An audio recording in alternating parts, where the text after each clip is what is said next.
Pagi, ini video 274 ya. Berita terakhir kemarin, Prabowo mengunjungi Gubernur BI. Ini linknya.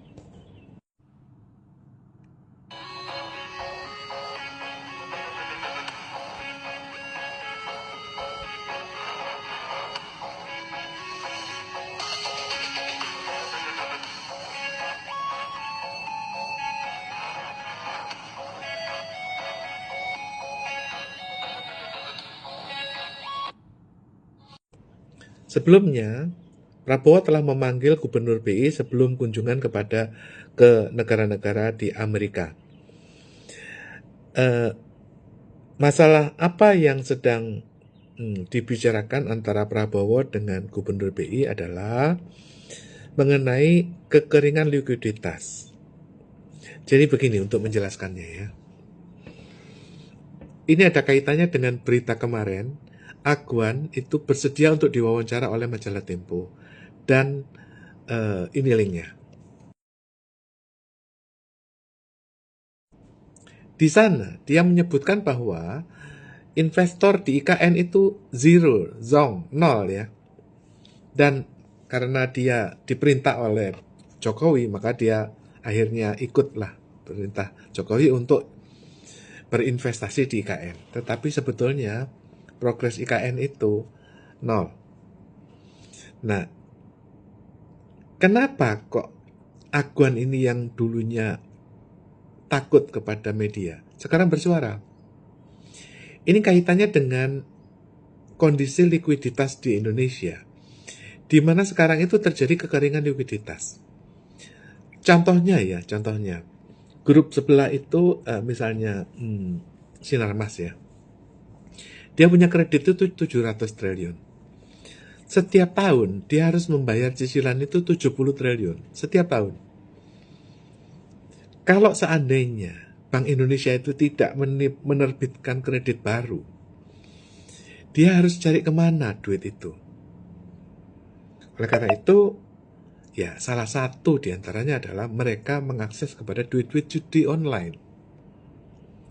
Yang jadi masalah adalah setelah mereka ini menyumbang kepada beberapa instansi, ini linknya. Dia merasa bahwa dia sudah menyumbang sebagian hasilnya atau katakanlah pajak kepada para instansi yang terkait. Tetapi akhirnya masih tetap terus diberantas judi online ini. Lah, mereka itu yang sudah keburu utang, seperti grup Sinarmas 700 triliun, atau Salim yang utangnya misalnya kreditnya 2000 triliun. Mereka mau nggak mau kan harus mencicil utang itu. Akhirnya ya karena mereka serba salah ya kan, sudah menyumbang pajak untuk kegiatan mereka, tetapi ternyata dia sudah nurutin Jokowi untuk IKN, dia sudah menyumbangkan pajak-pajak terkait kepada instansi terkait, tapi masih dirahasia judi online-nya, ya mereka bingung.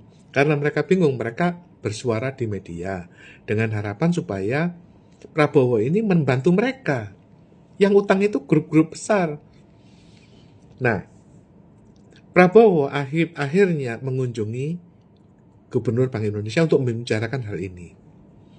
Untuk menjelaskan mekanisme kredit likuiditas Bank Indonesia itu, ada diagram ini. Di situ, ya, zaman dulu ada dana Soeharto. Itu yang disebut dana IGGI. Itu negara-negara Eropa utang kepada dananya Soeharto, yang bunganya itu digunakan untuk keperluan posyandu, SD Impres, bibit unggul, KUT, kredit usaha tani, dan program-program seperti keluarga berencana. Itu nilainya sekarang sekitar 3.000 triliun per tahun, itu non APBN, itu dibiayai oleh IGGI. Nah, itulah yang poin 1 dari Soeharto. Nah, dana Soeharto ini itu timbulnya dari peninggalan Hindia Belanda. Pada waktu Perang Dunia Kedua, Seluruh negara-negara Eropa itu bangkrut semua. Ya, yang nggak bangkrut itu cuma 5. Ya, kekayaan yang nggak hilang itu. Satu, kekayaan Kaisar Jerman yang direbut oleh Soviet. Kekaisaran Rusia yang dipegang oleh Soviet. Yang sisanya adalah kekaisaran Dutch Empire, Hindia Belanda, kekaisaran Cina yang direbut Jepang, dan kekaisaran Jepang yang akhirnya ketiganya ini direbut oleh sekutu. Nah, oleh sekutu, dana tersebut yang nilainya 10 triliun dolar dalam bentuk emas, itu dijadikan jaminan World Bank. Oleh karena itu, World Bank itu memegang 10 triliun emas dunia yang dari 3 kerajaan tadi, itu dijadikan jaminan untuk menimbulkan kredit sebesar 100 triliun. Itu lewat World Bank. Nah, apa yang terjadi? Seharusnya pemerintah itu melalui BI mengakses kredit kepada World Bank untuk bisa mencetak uang atau menyalurkan kredit likuiditas Bank Indonesia. Dan di sini bulan Desember tahun 2021, Bank Indonesia menyalahi prosedur, yaitu menalangi utang pemerintah. Itu melanggar Undang-Undang Nomor 23 tahun 99, di mana jelas-jelas bahwa Gubernur BI tidak bisa menalangi utang pemerintah. Nah, sehingga sudah 4 tahun kita diembargo oleh World Bank. Akibatnya apa? Akibatnya ya balik lagi tadi konglomerat itu, kelojotan, karena kekeringan likuiditas, kesulitan untuk nyicil utang mereka.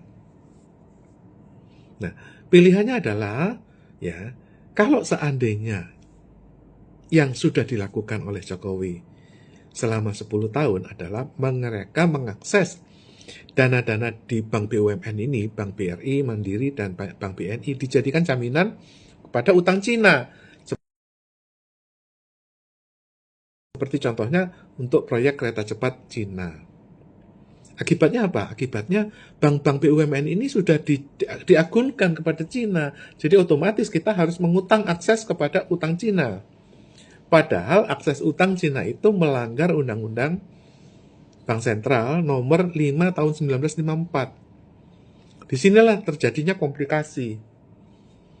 Nah, kita tidak bisa lari lagi karena bank-bank BUMN itu sudah diagunkan kepada proyek kereta cepat Indonesia. Jadi pilihannya kita mau lanjut kepada utang Cina di mana itu melanggar Undang-Undang nomor 5 tahun 54, atau kita mengakses kembali kepada World Bank di mana terembargo karena kesalahan Undang-Undang nomor 23 tahun 99. Ibarat kata, maju kena, mundur kena. Nah, ini solusinya apa? Solusinya adalah pemerintah ini harus bisa rekonsiliasi dengan para pihak, dengan kelompok-kelompok Soehartois, Soekarnois, dan lain-lain, sehingga blunder ini bisa diurai gitu satu persatu.